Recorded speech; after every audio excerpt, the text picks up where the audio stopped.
Michael, Elise here. What is the historical parallel, the closest parallel to a politician who is this embroiled in legal problems in the run-up to an election? What can you think of any? Is there any history guidepost that can? Nothing. I can give you the shortest answer on earth. Nothing at all. When have we seen, especially not only former president, a presidential candidate, putative nominee in court this way? And the other thing is that, presidents in history, we elect them because they've been a success in their profession. I was mentioning Washington Lincoln. General Grant won the war, the Civil War, or did a lot to help us win the Civil War. Dwight Eisenhower led forces on D-Day. If Dwight Eisenhower had failed on D-Day and those forces had been turned back and they'd go back into the sea, do you think he would have had a prayer of being elected in 1952?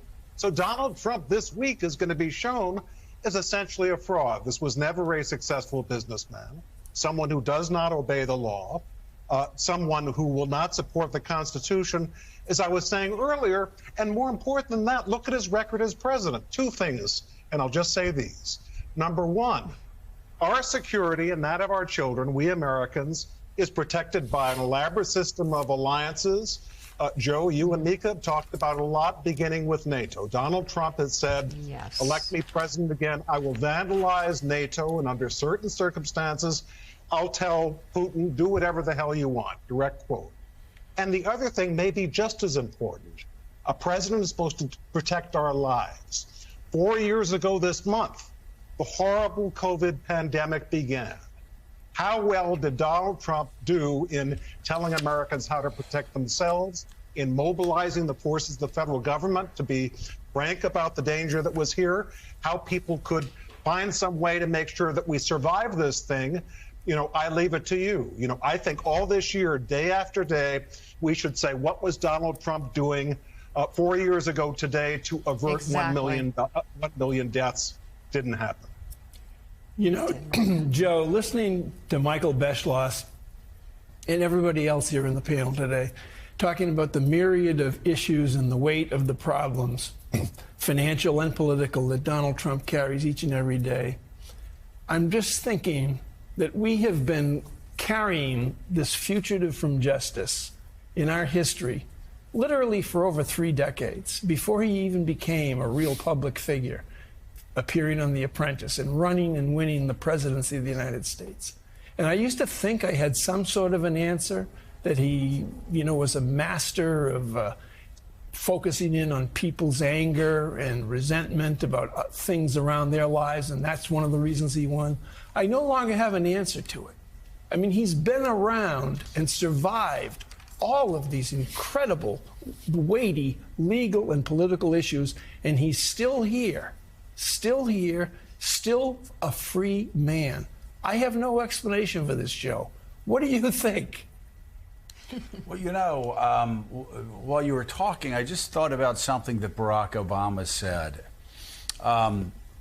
Elise, and I thought it was really insightful of him when he was running for president. He said something along the lines of, when people see me, they hold up a mirror and they see themselves, like the possibilities for themselves, the possibilities for being an American, the possibilities of doing things that you couldn't do in many other countries. I wonder if this is the other side of that mirror, and a mirror of resentment. When, the thing that has confounded us from the very beginning in 2015, I always talk about Mark Halperin and John Heilemann had a focus group, something you know a lot about. And there was a New Hampshire woman with tattoos who was a blue-collar worker. And Mark Halperin asked, why do you support Donald Trump? And her answer was, because he's one of us. He's not. He's never been, never will be. If he was one of us, he would be in jail right now, like all the people from January the 6th, but he's been protected. So I wonder, again, is the vote for Donald Trump less about Donald Trump and more about the rejection of elites over the past 50, 60 years. Joe, you nailed it. That's all it is about at the end of the day. And it's what Donald Trump has done so masterfully, he's made the grievances that he has, the grievances that people have against him. It's not about him, he tells his voters. It's about you. They are doing this to you. I am being persecuted. They're not doing this to me. They're doing this to you. And by pushing the victimhood narrative, he has managed to make this not just about himself and his problems of the day, but about a large swath of the country that is repulsed, frankly, by elites who are sitting in Washington and they feel like dictating their lives and looking down on them. So he's able to market that in a way unlike any other modern politician. Which is why, Mika, I know this sounds crazy, but everything about what's happened since 2015 politically has been crazy. Donald Trump declaring bankruptcy may be the best move for him, not just economically, but politically. For anybody out there who thinks Donald Trump having to file for bankruptcy because of a massive judgment against him, they think that will hurt him with his base.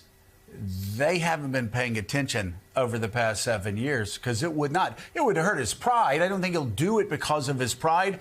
But the base, if Donald Trump had to file bankruptcy, I actually think it would help him politically. I think it would too, and it would drag it out, and he could use it. And the one of us term, it's so interesting because, to answer Barnacle's question in a number of different ways, he inflated his assets in every way. He pretended to be the New Hampshire woman, one of us. I connect with you. Mm-hmm. But he was also aspirational. Everybody, dreamed to wear the red hat and be rich and famous and have gold-plated everything. He symbolized success in that way. And a lot of Americans who are really struggling day to day with their bills absolutely felt aspirational in Donald Trump. So right. But the thing is, though, Jonathan Lemire, being in politics, I have, and doing the job I've done and interviewing people, I've met a lot of rich people in my life. I've met a lot of billionaires. I've met a lot of self-made billionaires. One of us, I can understand it. Like, I could name you 10 extraordinary stories, I know you could too, of people who were born with nothing, who worked around the clocks. A lot of people who didn't go to college. They just worked. And they are American success stories. What's so crazy on this one of us thing?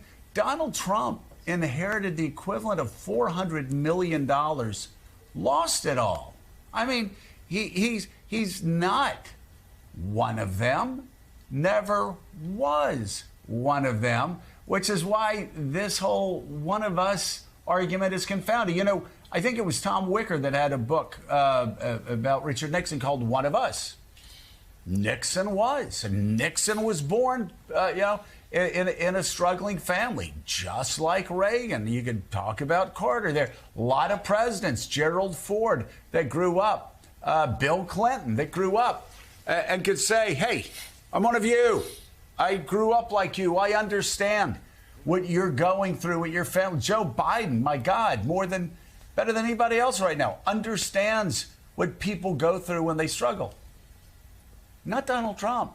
That's where this whole one of us storyline inflated. Just doesn't make any sense. It doesn't make any sense, but we've been living with it for nearly a decade now. This is a man who's got a skyscraper on Fifth Avenue with his name emblazoned in gold on the side, and he lives in a penthouse there. And yet, and I saw this when I was on the campaign trail in 2016, and you still hear it today, there are people out there who are very different from him, from places, whether it's Pennsylvania, Ohio, Wisconsin, Florida, wherever it might be, who say, this guy gets me. He understands. And some of that is because he gives voice to grievance. He gives voice to that feeling of, I hear you, you've been left behind. It is a rebellion against the elites. And I think we don't want to lose sight of how powerful that was in 2016, coming not long after the financial meltdown, coming not that long after the Middle Eastern wars, coming not long after, frankly, the election of a black man as president, which cannot be overstated there. So many white working class Americans felt like, hey, this country's changing. It's breaking away from me. This guy will bring it back. And then you add that to this culture of just celebrity and victimhood that has created since, and it's still a potent political mix.